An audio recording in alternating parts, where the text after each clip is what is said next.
বিএনপির ভারপ্রাপ্ত মহাসচিব মির্জা ফখরুল ইসলাম আলমগীর বলেছেন, আওয়ামী লীগ মুখে গণতন্ত্রের কথা বললেও কার্যত গণতন্ত্রে বিশ্বাস করে না। তারা গণতন্ত্র হত্যা করে দেশে একদলীয় শাসন দীর্ঘস্থায়ী করতে চায়। সংবিধানের দোহাই দিয়ে গণতন্ত্র ধ্বংস করে ক্ষমতাসীন আওয়ামী লীগ বর্তমানে অবৈধ সংসদ গঠন করেছে। বুধবার সকালে জাতীয় প্রেস ক্লাবে প্রয়াত ভাষা সৈনিক আব্দুল মতিনের স্মরণে ভাষানী স্মৃতি সংসদ আয়োজিত এক আলোচনা সভায় তিনি এসব কথা বলেন। এমন একটা শ্বাসরুদ্ধকর অবস্থার মধ্যে পড়েছে যেখানে মুহূর্তেই সমস্ত কিছুকে পাল্টে দেওয়া, গণতন্ত্রের কথা বলে, সংবিধানের কথা বলে আজকে বিনা নির্বাচনে একটি পার্লামেন্ট তৈরি করা হয়েছে, একটি সরকার তৈরি করা হয়েছে, যারা তাদের ক্ষমতার দম্ভে আজকে সমগ্র বাংলাদেশের মানুষকে জিম্মি করে রেখে দিয়েছে। তারা আবার সেই একদলীয় শাসন ব্যবস্থা এখানে প্রবর্তন করতে চাচ্ছে, তাদের অবৈধ ক্ষমতাকে তারা এখানে চিরস্থায়ী করতে চায়। কিন্তু বাংলাদেশের মানুষ কখনোই তা মেনে নেবে না, মেনে নিতে পারে না, অতীতে নেয়নি, এখনো তারা নেবে না। আলোচনা সভায় মির্জা ফখরুল ইসলাম আলমগীর আরও বলেন, বিএনপির চলমান সংগ্রাম স্বাধীনতা, সার্বভৌমত্ব এবং জাতির অস্তিত্ব রক্ষায় ভোটের অধিকার রক্ষার সংগ্রাম। তাই সবাইকে ঐক্যবদ্ধ হয়ে গণতান্ত্রিক আন্দোলনের মাধ্যমে ক্ষমতাসীন ফ্যাসিবাদী দানবীয় সরকারকে ক্ষমতা থেকে সরাতে হবে। সংগ্রাম আমাদের অস্তিত্বের সংগ্রাম, এই সংগ্রাম আমাদের বাংলাদেশের স্বাধীনতা সার্বভৌমত্বকে রক্ষা করবার সংগ্রাম, এই সংগ্রাম আমাদের গণতন্ত্রকে রক্ষা করবার সংগ্রাম, আমাদের ভোটের অধিকার যা আওয়ামী লীগ ছিনিয়ে নিয়ে গেছে সেই ভোটের অধিকারকে ফিরে পাওয়ার সংগ্রাম। এই সংগ্রামে আজকে যারা ভাষা মতিন, কমরেড মতিন ভাইয়ের অনুসারী, তার প্রতি শ্রদ্ধাশীল, মৌলানা আব্দুল হামিদ খান ভাসানীর প্রতি যারা শ্রদ্ধাশীল, তারা সহ দেশের সকল মানুষকে এগিয়ে আসতে হবে, কারণ এটা আমার জাতির অস্তিত্বের প্রশ্ন।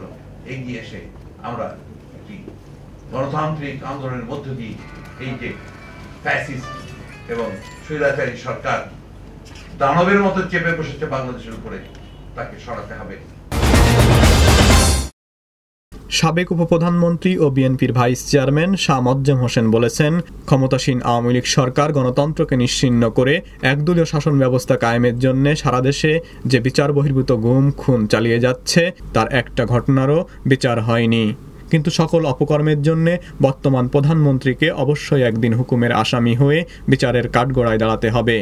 জাতীয় প্রেস ক্লাবের কনফারেন্স লাউঞ্জে নাগরিক ফোরামের উদ্যোগে 28 অক্টোবরের লগি বৈঠা তাণ্ডবের 8 বছর এবং গণতন্ত্র ও মানবাধিকার শীর্ষক এক আলোচনা সভায় তিনি এসব কথা বলেন। আজকে নতুন করে আমরা দেখতে পাচ্ছি গুম হচ্ছে, এই গুমের প্রবক্তা আপনি। এর আগে গুম ছিল না, রাজনীতিতে গুম ছিল না। হ্যাঁ, জেলে নিত, মামলা দিত, কোন সময় মারামারি হয়েছে, আমাদের সময় হয়েছে, অনেক সময় হয়েছে, কিন্তু রাজনৈতিক কারণে গুম। কতগুলো মানুষ গুম হলো, কারো কি বিচার হয়েছে? কতগুলি মানুষ খুন হলো, কারো কি বিচার হয়েছে? হয় নাই। আপনি পুলিশকে, র্যাবকে, আনফরচুনেটলি আরো কিছু লোক যারা those who matters, তাদেরকে আপনি অর্থের বিনিময়ে, তাদেরকে কৌশলে আপনি তাদেরকে নিয়ন্ত্রণ করে বিরোধী দলের উপরে আপনি যে হামলা চালাচ্ছেন, যে হামলা করছেন এবং বিরোধী দলকে নিশ্চিহ্ন করার চেষ্টা করছেন, আল্লাহ উপরে বসে হাসছেন। এত সহজ নয়। যদি আপনি বেঁচে থাকেন এবং এইখানে যারা উপস্থিত আছে, এই সভা যারা দেখছে, এই নাগরিক ফোরামের অস্তিত্ব যদি থাকে, তাহলে একদিন হাসিনাকে হুকুমের আসামি করে আবার মামলা হতে হবে।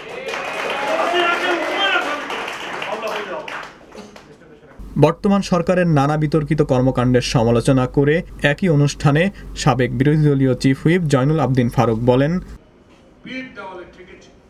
গ্রেপ্তার হয়রানি মামলার অভাবে মাননীয় প্রধানমন্ত্রী যদি স্বাধীনতার সপক্ষের লোক হয়ে থাকে, যদি আপনার বাবার সে বক্তব্যগুলো পাকিস্তানের বিরুদ্ধে, পূর্ব পাকিস্তান স্বায়ত্ত শাসনের পক্ষে যেসব জোরালো কথাগুলো বলেছেন, সেগুলো যদি আপনি স্মরণ করে থাকেন, তার কন্যা হয়ে থাকেন, তাহলে দয়া করে বাংলাদেশের 16 কোটি মানুষের প্রতি আবার নজর রাখুন।